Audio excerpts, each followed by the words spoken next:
when you test something, you're revealing how much of the information you have taken in or that you understand. That's what a test is all about. It takes humility to admit that I've been deceiving myself. Without humility, we'll never recognize the deception that we've been bringing upon ourselves. The unfortunate thing about humility in this instance is that often it's something that you didn't necessarily choose as much as it's a startling reality, and it humbles you when you come to that understanding. And also it takes practice. We have to constantly be about examining ourselves, constantly being about testing ourselves, constantly being about practicing humility in order for it to be effective. And so we're going to talk about those things tonight. You know, as young people, it's often difficult for us to understand. I'm not sure if that's on. As young people, it's often difficult for us to understand where our parents are coming from in a lot of instances, that we may hear what it is that they've instructed us or look at some of the restrictions they've placed upon us and try to understand, so why is it that they would even think that that's a dangerous thing? When that kind of thing happens, you suffer from this idea of, yes, thank you. You suffer from the idea of going through a self-deception, that you think that your parents don't understand something and that you understand it so much better.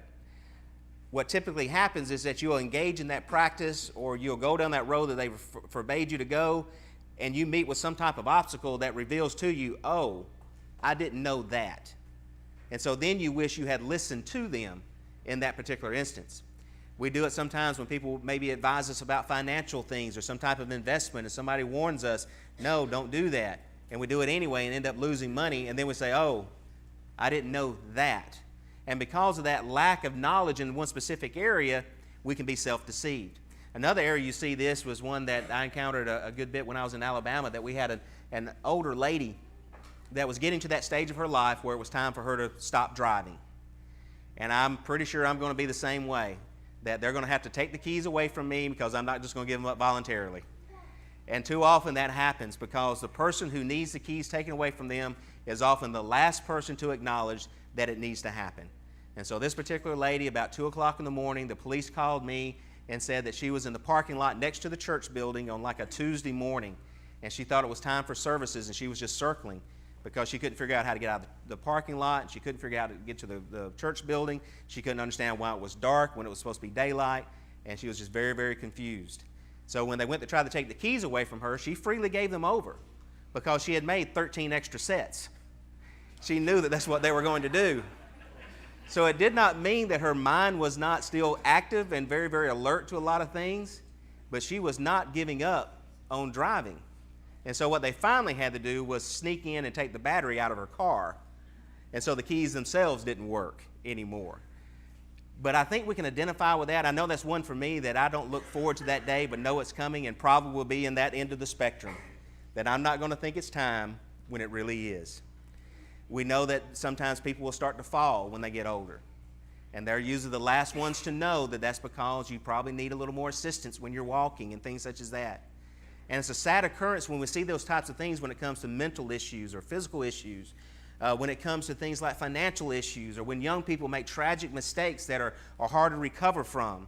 How much worse is it, though, when this is something that's in the spiritual area, that you see someone who is just spiritually deceived? And that deception is not one that someone else has told them, but it's a lie that they have told themselves. And over time, it's become a reality in their life.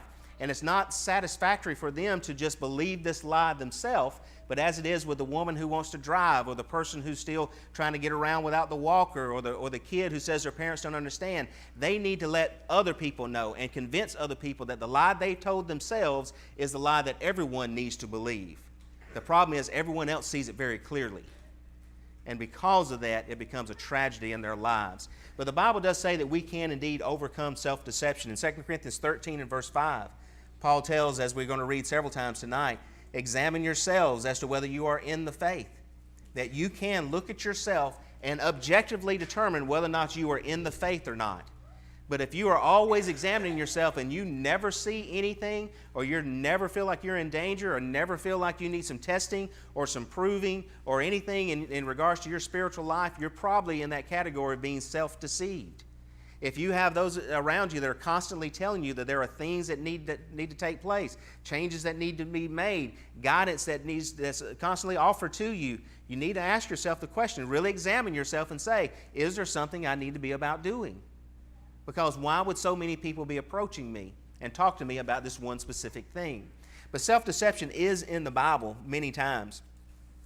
The problem with self-deception is it's something that is rooted in our thinking and it comes out in our actions.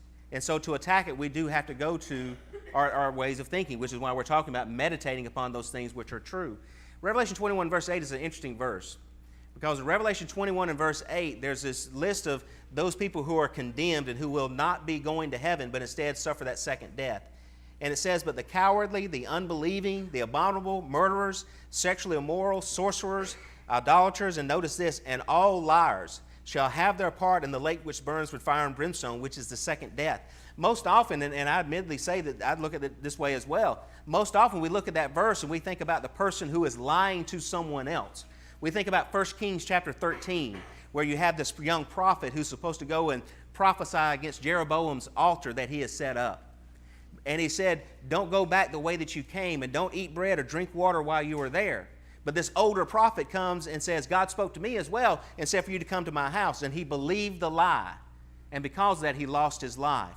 And we look at something like that and we say that that older prophet is the kind of person that's being talked about. That man was a liar. And because of that, he cost someone else their life. And those types of liars shall have their part in the lake which burns with fire and brimstone, which is the second death. But think about this. When I deceive myself, I am lying to myself. And that is the worst lie I can ever tell. Because someone else has a lot more, they're a lot more able to see objectively and be able to determine I'm lying to them much better than I can often tell that I'm lying to myself. Because none of us like to think we're lying to ourselves. But a lie is a lie no matter who it's told, who tells it, or who it's told to. And so if I am constantly lying to myself, I fit in that category, and I need to beware. Because self-deception, we know the word deception means to lead into error or to deceive, to seduce, to lead astray, to cause to wander, according to Vines. Self-deception is lying to yourself. Someone once said about self-deception that self-deception is the blindfold we wear which hides the presence of the firing squad. And often the reason that we tell ourselves certain lies is because we want to escape the reality of whatever the situation may be. It's not my fault I don't have friends. It's everyone else's. It's not my fault that relationships never work. It's others. It's not my fault that I'm constantly running into battles with brethren. It's the fault of others. It's not my fault I'm not growing spiritually. It's someone else's fault. It's the teachers, the elders, or the preachers. And you can go down the list of all the different problems that we will encounter in our lives, which are day-to-day problems and situations that everybody faces from time to time. But if we don't ever sit back and think, okay, am I blinding myself to the reality? Maybe it's not them. Maybe it is me. I'm blinding myself to the firing squad. And I'm telling myself a lie. And that's the danger that's involved. Remember, Revelation 21 verse 8 says, all liars, even the person who is constantly lying to himself, would be included. If you go to 1 Samuel chapter 13, I want us to look at just a few examples of some people who were horribly self-deceived. 1 Samuel 13, we're going to look at two accounts in the life of King Saul. 1 Samuel 13, there's a sacrifice that's going to be made on behalf of God's people in the battle against the Philistines. And Samuel, who is a prophet during this time, has given instruction that he's going to return in 7 days. This is in 1 Samuel chapter 13, starting at verse 7. And some of the Hebrews crossed over the Jordan to the land of Gad and Gilead. As for Saul, he was still in Gilgal, and all the people followed him, trembling. Then he waited 7 days, according to the time set by Samuel, who was a prophet at this time. But Samuel did not come to Gilgal, and the people were scattered from him. So Saul said, bring a burnt offering and peace offering here to me. And he offered the burnt offering. Now it happened, as soon as he had finished presenting the burnt offering, that Samuel came, and Saul went out to meet him, that he might greet him. And Samuel said, what have you done? Saul said. Saul then said, when I saw that the people were scattered from me, and that you did not come within the days appointed, and the Philistines gathered together at Michmash, Then I said, the Philistines will now come down on me at Gilgal, and I have not made supplication to the Lord. Therefore I felt compelled and offered a burnt offering. In the next verse, verse 13, Samuel said to Saul, you have done foolishly. You have not kept the commandment of the Lord your God, which he commanded you. For now the Lord would have established your kingdom over Israel forever. But now your kingdom shall not continue. The Lord has sought for himself a man after his own heart, speaking of David. And the Lord has commanded him to be commander over his people, because you have not kept what the Lord commanded you. Then Samuel rose and went out from Gilgal to Gibeah of Benjamin. And then Saul numbered the people that were with him. In this instant, again, you see that he was supposed to wait this 7-day period. He waits the 7 days. Samuel hasn't shown up, and so he says he feels compelled to offer the sacrifice. The problem is he had convinced himself somehow that this is the right thing to do, because look around at what's going on. His own people are scattering from him, and he's supposed to go into battle. The Philistines are going to see this, and they're going to be emboldened in this battle, and it's probably a pretty good advantage that they have now had, and they're probably going to end up losing this battle. The only way that we can win this battle is if we sacrifice to the Lord. What is absent in all this is it what the Lord commanded? And he says, I felt compelled to do this thing. And that's one of the problems of self-deception, is we compel ourselves to believe, think, or act upon a certain thing that has not been established. It may actually be in direct conflict with what God has said. But logically, we can arrive at the conclusion that is there. You see this again in the life of Saul in chapter 15 and verses 1 through 24. In chapter 15, verses 1 through 24, you remember that Saul is told here that the Amalekites are to be completely destroyed. The reason being is because when the Israelites were going on their wilderness wanderings, they kept attacking the rear. They kept attacking the stragglers and the ones that were on the fringe. And because of that, God said, I'm going to repay them for what they have done. So he tells Saul, I want all of them, every one of them, everything they have, I want it all destroyed. I want them wiped away. And so Saul goes about this campaign that God has sent him on. But we know how the story ends up. That in verse 10, after God gives him all these instructions, you go down to verse 12. So when Samuel rose early in the morning to meet Saul, it was told Samuel, saying, Saul went to Carmel, and indeed he set up a monument for himself, and he has gone on around, passed by, and go down to Gilgal. Then Samuel went down to Saul, and Saul said to him, Blessed are you of the Lord. I have performed the commandment of the Lord. And brethren, what does the next verse say? Then why do I keep hearing these animals? Remember, self-deception is something that is in our minds, but it's shown in our actions. But it's become so strong and so prevalent in our minds that we cannot accept the reality of what's going on around us. And that's exactly where Saul was at this time. It had become so convincing in his mind that he had done the commandment of the Lord that he himself was not recognizing what Samuel points out. Then why do I keep hearing sheep? If you've done the commandment of the Lord, why is there any noise whatsoever going on from these things that belong to the Amalekites? If you continue on, he says this, But Samuel said, Why then is the bleating of the sheep in my ears and the lowing of oxen which I hear? And Saul said, They have brought from the Amalekites. They have brought from the Amalekites. For the people spared the best of the sheep and the oxen to sacrifice to the Lord your God, and the rest we have utterly destroyed.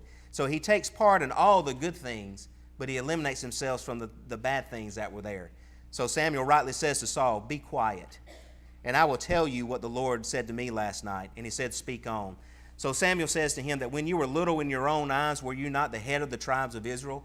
Notice the idea of humility that should have been there. And did not the Lord anoint you king over Israel? Now the Lord sent you on a mission and said, Go and utterly destroy the sinners, the Amalekites, and fight against them until they are consumed. Why then did you not obey the voice of the Lord? Why did you swoop down on the spoil and do evil in the sight of the Lord? But notice that when we are self-deceived, how strongly we will protest. And Saul said to Samuel, But I have obeyed the voice of the Lord, and gone on the mission which the Lord sent me, and brought back Agag, king of Amalek, and I have utterly destroyed the Amalekites. Even in his defense of his position, he admits that the thing he did was contrary to the will of God. That's how strong self-deception can be. But I have done what God said. God said to utterly destroy all the Amalekites. So I brought back an Amalekite and destroyed all of them, except for this one, and the sheep and the oxen. That's the problem with self-deception. is we believe it so strongly that we can't even hear our own words and the things that come out of our own mouths when we become self-deceived. But the people, verse 21, again he says, but the people took the plunder, sheep and oxen, the best of the things which should have been utterly destroyed, to sacrifice to the Lord your God in Gilgal. So Samuel said, as the Lord has great delight in burnt offerings and sacrifices, as in obeying the voice of the Lord. Behold, to obey is better than sacrifice, and to heed than the fat of rams. For rebellion is as the sin of witchcraft, and stubbornness is as iniquity and idolatry. Because you have rejected the word of the Lord, he has also rejected you from being king. And it's then that he finally is humbled enough to see and to understand, I have sinned. The problem is that we often have to have something of so great value taken away from us and stripped before it actually humbles us. And it makes us ask the question, so am I really being humbled when that happened? Or am I being humiliated? Saul has said now on 2 occasions that God would have established you, but you've rejected him, and so God is turning to someone else, and God's going to snatch this kingdom away from you, Saul. And Saul then says, well, I have sinned. It's a great day when we're driven to our knees and in humility admit that thing. But if it's only because we have lost something of great value, we can deceive ourselves once again, even in our confession of fault, to believe that we are repenting and confessing, when obviously the thing that we're talking about is our sorrow or something that we've lost. That is not repentance. And so in Saul's life, you see a lot of different things. There's a couple of different ways in which we often will engage in self-denial. One of them is the idea of just outright denying. He says, I have obeyed the voice of the Lord. What God has told me to do, I did. He sent me on the mission. I went on the mission. He said, destroy the Amalekites. I destroyed pretty much all the Amalekites. Don't bring these things back. Wipe them away. Well, the people did that. And so he denies that he had anything to do with those bad things that happened. We can also rationalize the way in which why we did these things. I felt compelled. Or the people brought back only the most valuable of all these things. And after all, they only brought them back not because they wanted them for themselves or just to put them into their storehouses. They wanted to sacrifice them to the Lord, your God, and honor him with these things. What would be wrong with that? Well, the problem is it's not what God had commanded. And so it's real easy to rationalize our position. We can also can project our fault upon someone else. With Saul, he said that Samuel was delayed. And because of that, it made it okay for him to do that thing that was contrary. Well, if somebody else won't do it, then I'll step up and do it. I'll say what needs to be said. I'll do that thing which needs to be done. I'll take that course of action that no one else is willing to take when it wasn't for him to do. And because of that, he transgressed the commandment of the Lord. And so when we think about self-deception, sometimes our religion can get in the way as well. In Jeremiah 7, verses 9 and 10, Jeremiah reminds the people who are in captivity that, will you steal and murder, commit adultery, swear falsely, burn incense to Baal, and walk after other gods whom you do not know, and then come and stand before God, stand before me in this house which is called by God's name, and say, we are delivered to do all these abominations? We can be so deceived that we can think that we can live like the rest of the world, but because we come to the right place to worship in the right way, that makes us immune from what God says is going to happen to everyone else. And God reminds the people of Jeremiah's day, that is not acceptable. Because you may be deceiving yourself into thinking that's acceptable, but God sees you. And God knows what's going on. And so it's a warning for us as well, that if I've got things out here in the world going on that I'm hiding from everyone else, God sees it. And just because I'm coming here does not make me immune to what God has said about those things. Revelation 3 and verse 1, you see that to the angel of the church at Sardis, Jesus said, the things who has the 7 spirits of God and the 7 stars, he says, I know your works, that you have a name, that you are alive, but really you are dead. It's easy for us to think that things may be going well, and we may be prosperous, and we may be moving forward in a lot of ways, but we could be self-deceived into thinking that we are alive when it's only our name that's alive, but we ourselves are dead. Spiritually speaking, we need to be on guard against such deceptions as that. We also have in Proverbs 30 and verse 12 that there is a generation that is pure in its own eyes, yet it is not washed from its filthiness. How tragic is that? That they have this idea that they are so pure and upright and upstanding, and yet they've not been cleansed from their unrighteousness and their filthiness that is there. One of the best examples that we have in the New Testament is in Matthew chapter 7. You can actually see a lot of the self-deception and how it takes place in this passage. Go with me to Matthew chapter 7, and we're going to start at verse 13. Matthew chapter 7, starting at verse 13.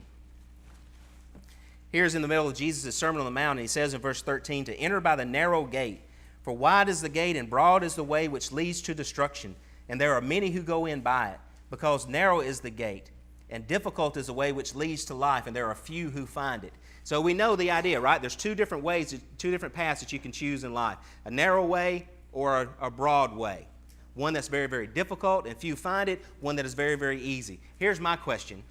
What is the sign on both of those roads?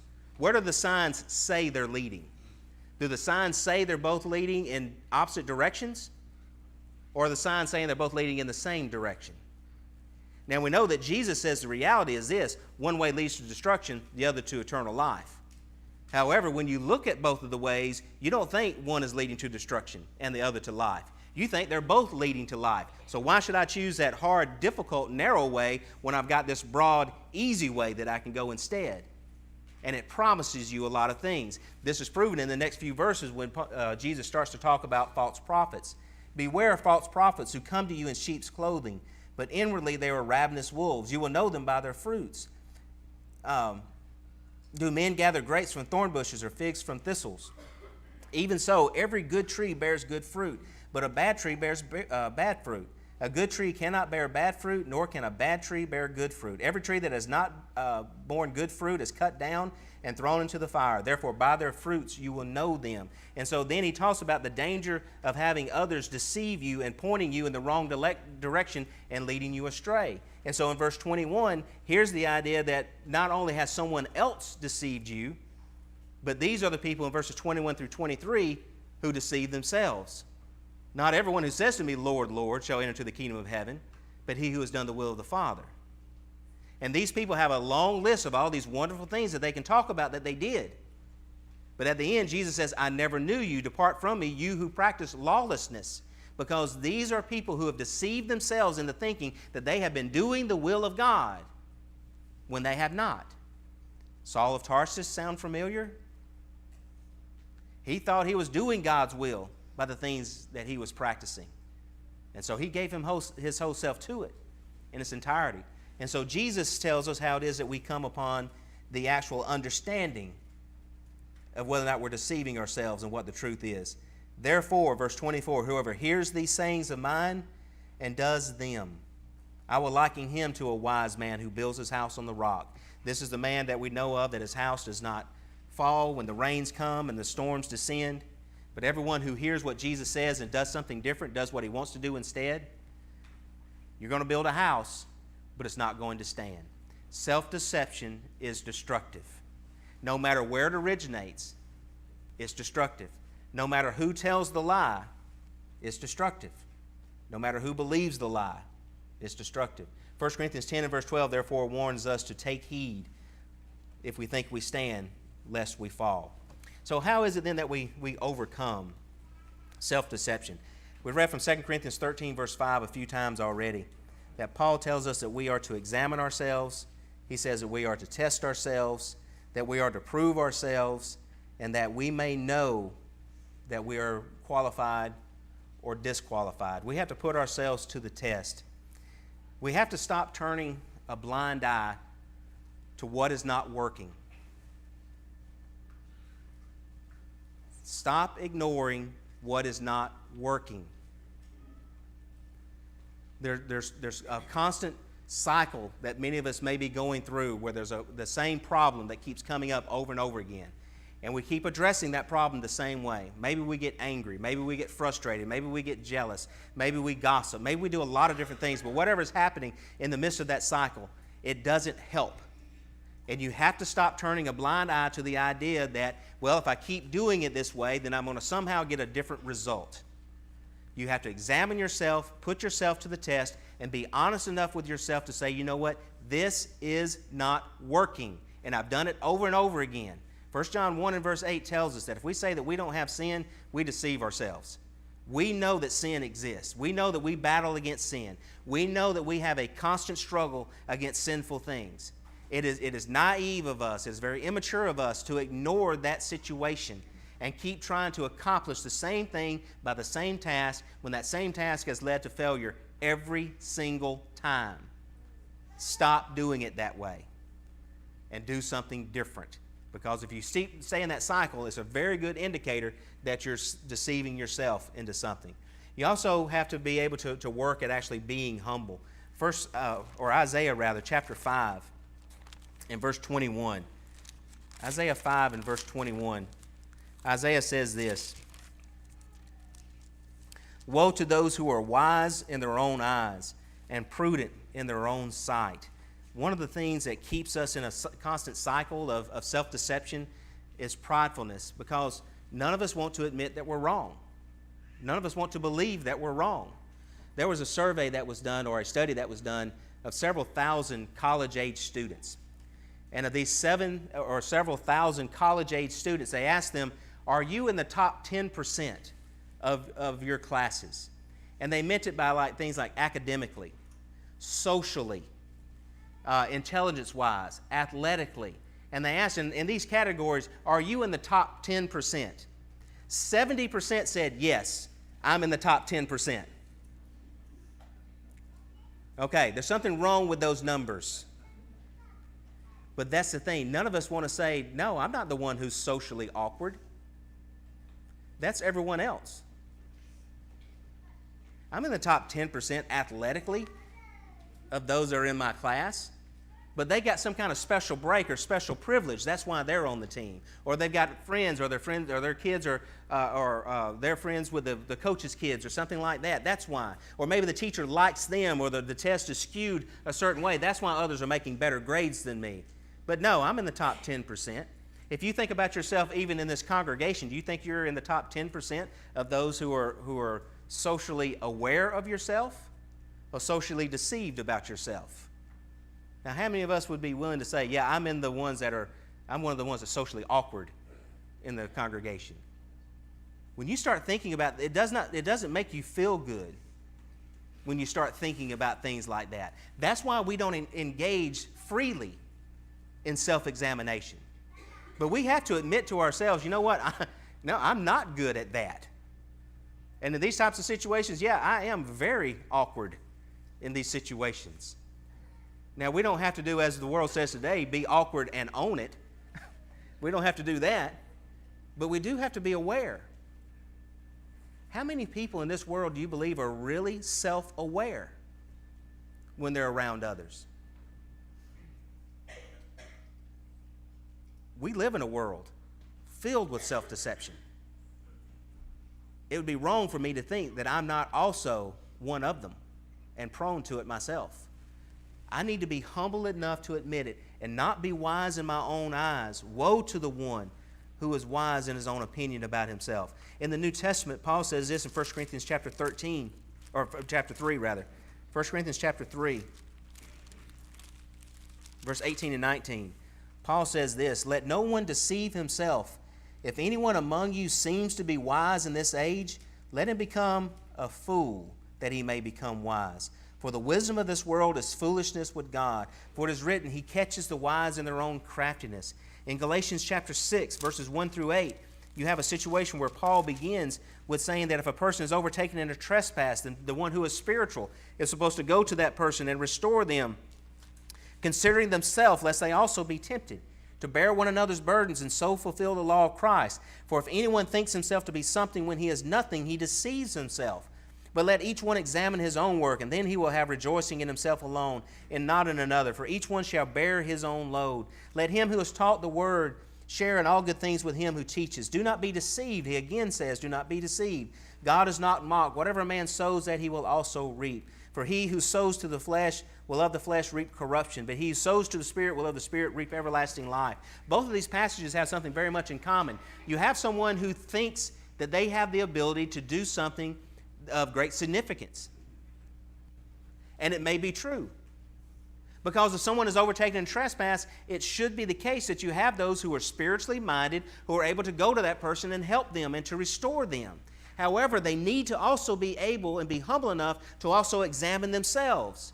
Because if they do not, they may be caught up in the same type of sin that they're trying to prevent, or some other type of sin, such as this, thinking that I am so spiritual and so good and so capable of being able to restore you that I forget about examining myself. Let me just tell you what you need to do, and I don't take the time to think about what I need to do. So don't let a person be deceived. Whatever a person sows, that he will also reap. That's the danger. That's why humility is so important.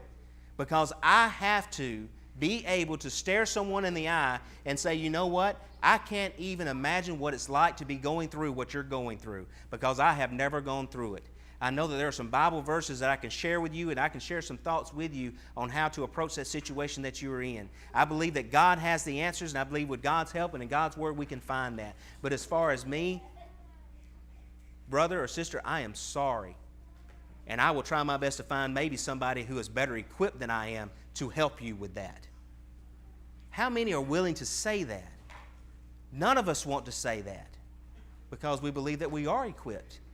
After all, we are experts in our own opinions. That's why we share them so frequently.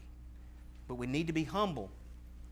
In Proverbs 11 and verse 14, we're told about the value of having counselors and having wise counselors, and a multitude of those who are able to give us good advice. In Proverbs 11 and verse 14 it says, where there is no counsel, the people fall, but in the multitude of counselors there is safety. We need to work at being humble. And one of the ways that we can work at being humble is asking others, am I humble? Am I the kind of person that's approachable? Am I the kind of person that can take criticism? Am I the kind of person that seems to make corrections when others provide it for me? That's difficult. And that's why many of us stay self-deceived instead of being humble enough to change. Also, we need to be the kind of people who rely on revelation, not rationalization. There's a lot of different practices that we can convince ourselves are okay. And we've seen it even in our study of church history, that throughout the ages there have been those who have approached the Scriptures with a preconceived idea of something that is appropriate, something that's already right. And then they find the Scriptures that prove that very thing. As it was with Saul, he said, we're not supposed to go into battle without God's blessing. And for God to bless the people, there has to be a sacrifice that's made. And for this sacrifice to be made, somebody has to actually do it. Samuel said he would be here. He's not here. We're supposed to do God's will. We're supposed to offer sacrifices to God. The person who does it isn't showing up like he said he would, but this thing needs to be done, so I guess it falls on my shoulders. Let's go for this thing. And he rationalized why it is that he did what he did. And there are too many who do that in the Lord's body. In James chapter 1, starting at verse 21, James says, therefore lay aside all filthiness and overflow of wickedness, and receive with meekness the implanted word which is able to save your soul. But be doers of the word and not hearers only, deceiving yourselves. When we hear what God has to say, that's the thing that we're supposed to be doing. Not how we rationalize other things. That is the thing we're supposed to be doing. When I look in the mirror, that mirror does not lie to me. It shows me exactly how beautiful I am.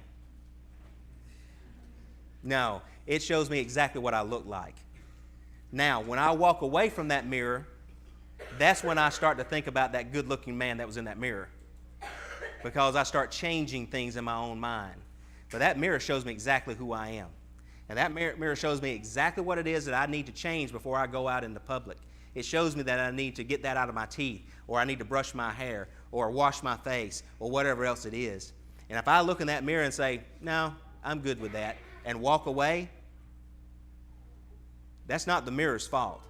The mirror showed me exactly what I'm supposed to do. And that's what God's Word is. God's Word shows me exactly what I'm supposed to do. If I choose to do something differently, the only one I'm deceiving is myself, because others that I'm around see me for exactly who I am.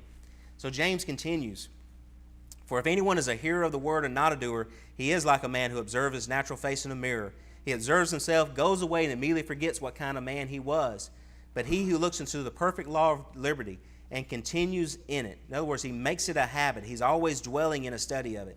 And is not a forgetful hearer, but a doer of the work. This one will be well blessed in what he does. So again, he talks about another type of deception. That if anyone among you thinks that he is religious, and does not bridle his tongue, but deceives his own heart. This one's religion is useless. Pure and undefiled religion before God and the Father is this, to visit orphans and widows in their trouble, and to keep oneself unspotted from the world. James says that self-justification is something that's very easy to do. And it's really easy to talk about how spiritual we are. It's real easy for us to talk about how good we are and how righteous we are and how correct we are in all these different circumstances and situations. But this is the thing which God's Word has said, the best thing for us to do is to keep our mouth shut and be about doing what God told us to do. Or as it was when Samuel came to Saul, and Saul was trying to rationalize why it is that there was this bleating of the sheep and the lowing of the oxen, and Samuel had to say to Saul, be quiet and let me tell you what God had to say. That's the thing that I need to be telling myself. That's the thing that I need to be doing with these inner thoughts that keep telling me these constant lies that I'm dealing with over and over again. I need to say to those things, be quiet and do what it is that God has told you to do. That's where you are supposed to be living. That's what it means to abide and make our home in the Word of God. And as we said this morning, that is how the truth sets me free, because then I'm not encumbered with all these different things and situations and problems and tendencies and prejudices that I may have in my own life, and I'm free just to simply do what it is that God has told me to do. And I don't have to worry about what others may say or what others may think or what others may be practicing. I am free to do what God has told me to do. That's freedom. But the person I need to be most freed from is myself. Self-deception is dangerous, but it can be overcome. But we have to be humble enough to accept exactly what it is that God says to us. What it really means is I have to accept what my true motives are, because self-justification is very common. And most of the time, the reason that I'm trying to justify myself is because I may be about to lose something, such as it was with Saul, that he was afraid he was about to lose the kingdom. And because of that, he tried to justify himself. We can often say, well, I deserve this. Or I can blame it on someone else and say, well, they caused me to do this thing. But none of that is true. I'm responsible for my own actions. I'm responsible for the things that I tell myself. And I'm also responsible for the lies that I tell myself. So God help us to not be lying to ourselves. And that's the question I want to leave with you tonight is, have you been lying to yourself? It may be that you've been deceived by others in your life and it's caused a lot of pain and hurt. But if tonight you realize that the one who's lied to you the most has been yourself, you can change that and start telling yourself the truth about things. If there's something that we can help you with tonight because you need to obey the gospel or because you need to come back to God, we want to help you. We want to help you discover the truth, to live the truth, and help us to be always steadfast in the truth. Let us know if we can help. As together we stand and sing, won't you please come?